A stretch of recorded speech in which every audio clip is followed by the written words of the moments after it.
반갑습니다. 여러분의 성적에 리즈를 찍어줄 리즈영어 리즈티입니다. 이 미래의 상산고등학교를 눈여겨보고 있는 미래 상산둥이들, 그리고 이제 곧 상산고에 들어올 예비 상산둥이들한테 오늘 상산고 영어에 대해서 어떻게 대비해야 되는지, 상산고 영어는 어떠한지 정말 초꿀팁 모아서 가져왔으니까 딱 집중해서 들어보도록 할게요.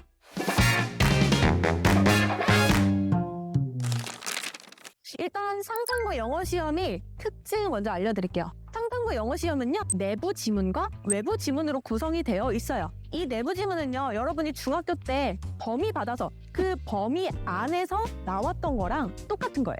그런데 이제 외부 지문이라는 게 등장하는데요. 외부 지문은요, 여러분이 난생 본 적 없는 100% 처음 보는 수능 지문이 상산고에 나오는 거예요. 그래서 여러분이 시험장에서 처음 보는 그 문제를 바로 수능 풀듯이 풀어줄 줄 알아야 됩니다. 그리고 마지막으로요, 정말 중요한 연합 지문이라는 부분이 있어요. 내가 분명히 배운 지문이 그대로 시험에 출제가 되는데 그 밑에 내가 보지 못했던 지문이 하나 추가가 됩니다. 그래서 결국에는 새로 독해하는 건 똑같아요. 내가 배웠던 범위랑 그리고 내가 새로 받은 지문이랑 연합해서 비교 대조하면서 풀어내야 되는 연합 지문도 내부 지문 안에 들어와 있습니다. 그러면 온전한 내부 지문은 생각보다 비중이 적다는 거예요. 근데 요거를 출처를 보면요, 대부분 수능의 난이도, 즉 고3의 난이도로 설정이 되어 있다는 거예요. 그래서 여러분이 반드시 상산고에 들어오시기 전에 고3 난이도 1등급으로 세팅을 하고 들어오셔야 안정적으로 등급을, 상위권 등급을 확보하실 수 있다는 점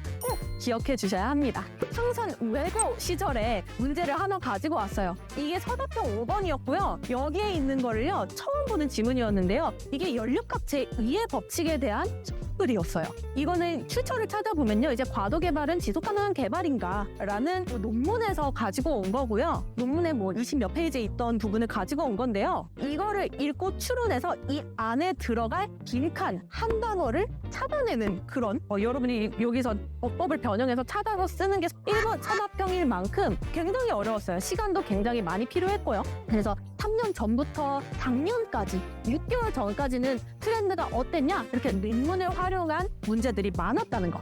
그런데 소문을 들으신 분도 있으실 테지만 트렌드가 많이 바뀌었습니다. 이렇게 말을 할 때요, 사실 지금 영과고를 준비하던 친구들이 상산고에 오는 경우도 굉장히 많을 거예요. 영과고 준비하던 친구들은요, 영어를 대비를 많이 안 해뒀습니다. 그래서 영과고 준비하던 친구들한테 이런 문제는요, 아예 손 쓸 수도 없이 버리고 들어가는 문제가 되어버렸어요. 근데 사실 상반고가 외고는 아니잖아요? 이게 굉장히 과했다고 생각을 하셨는지 선생님이 바뀌시면서 트렌드가 완전히 바뀌었습니다. 변화한 상산고는 어떨까요? 변화한 상산고등학교는요, 이렇게 고3의 난이도로만 딱 조정이 되었어요. 이 고3 수능 난이도 아까 말씀드렸던 것처럼 출처를 보니까요, 전부 다 그냥 수능 문제였어요. 옛날에는 수능 문제가 나오긴 했는데 그것도 정답률이 30% 미만이 되는 킬러 문제만 나왔어요. 근데 이제는요, 무난한 수능 정도가 나옵니다. 그냥 수능 완성 정도가 나옵니다. 그래서 영어를 준비하던 친구들도 그냥 논문까지 읽을 필요 없고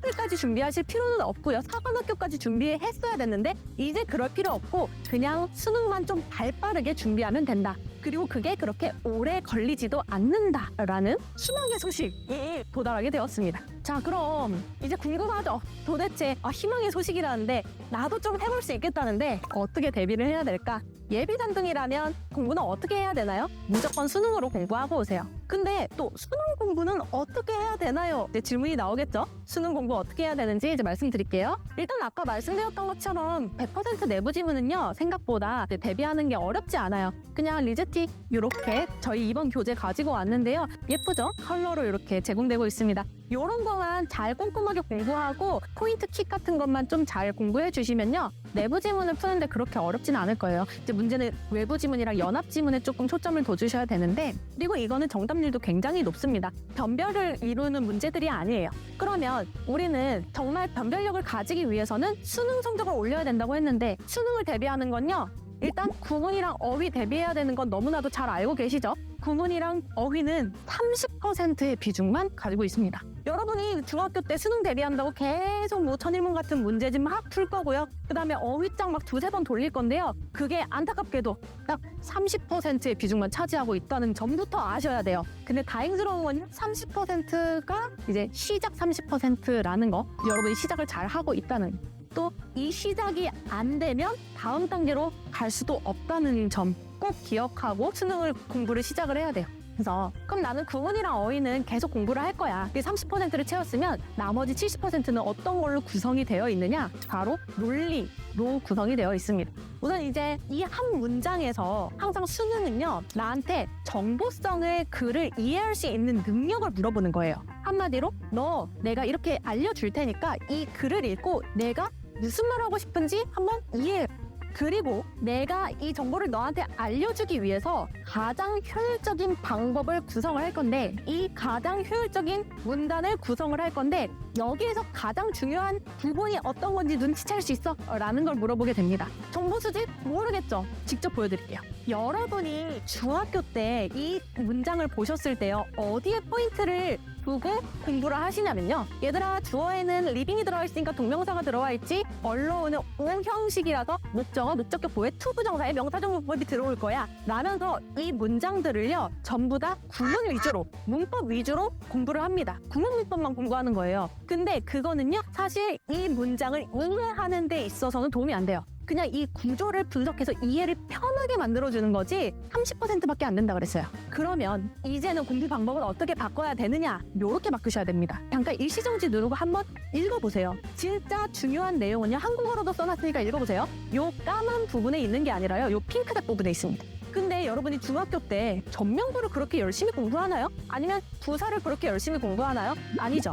근데 수능은 좀 달라야 된다는 거예요. 읽어보시면 느끼겠지만요. 여기에서 하고 싶은 말은, 수능이 전해주고 싶은 말은 공동체 생활을 함으로써 효율적이어졌다라는 말을 전달해주고 싶은 거예요. 이제 동명사니 오형식이니 이거는 30% 기본이 되어야 된다고요. 자연스럽게 읽어내는 그런 기본기가 되어야 되는 거지 이제부터는 여기에 초점을 맞추셔야 된다. 진짜 내가 뭘 말을 하고 있는지 알아듣는 거에 초점을 맞추셔야 된다. 그래서 여러분이 예비고 1 때 반드시 이 부분에 초점을 맞춰서 공부를 하고 오셔야 된다.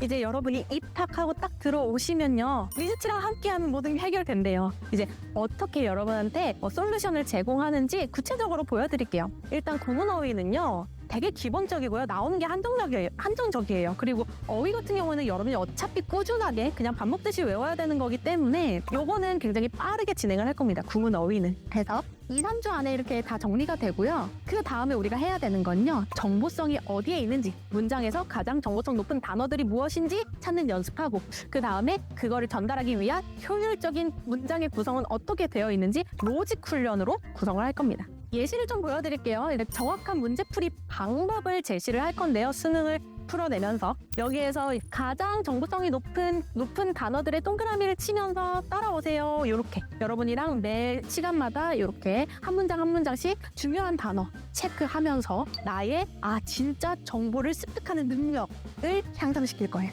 거기서 끝내면 안 된다고 했죠? 정확한 문제풀이 방법. 이 빈칸 추론이나 순서, 삽입 같이 다양한 문제들이 요구하는 조건들이 있어요. 이 카테고리도 있잖아요. 대입하기라느니 간접 쓰기라느니 다양한 능력치를 요구하고 있기 때문에 그 능력치에 딱 맞는 풀이 방법이 존재하고 있습니다. 그리고 그걸 습득하는 게 중요해요. 근데 그거는 혼자서는 할 수 없고요. 혼자서 여러분이 몸으로 부딪히면서 많은 감을 익혀오시면요. 문제풀이 스킬 배우는 거, 문제풀이 방법 배우는 건요. 되게 간단합니다. 그래서 이렇게 문제풀이 방법 배우시면서 정말 수능이라는 건 이런 거구나. 제가 대치동에서 강의를 처음 시작할 때 스카이캐슬의 책 의대반, 저만 믿고 따르셔야 합니다. 책임 의대반으로 시작을 했어요. 그만큼 수능이라는 거에 무게감을 많이 가지고 강의를 해왔고요. 아까 말씀드렸던 것처럼 한국 학생들은 왜 글을 읽을 때 정보를 받아들이는 능력이 떨어지는가 라는 부분에서 초점을 두어서 공부를 해왔고 그거를 가르쳐 왔기 때문에요. 정말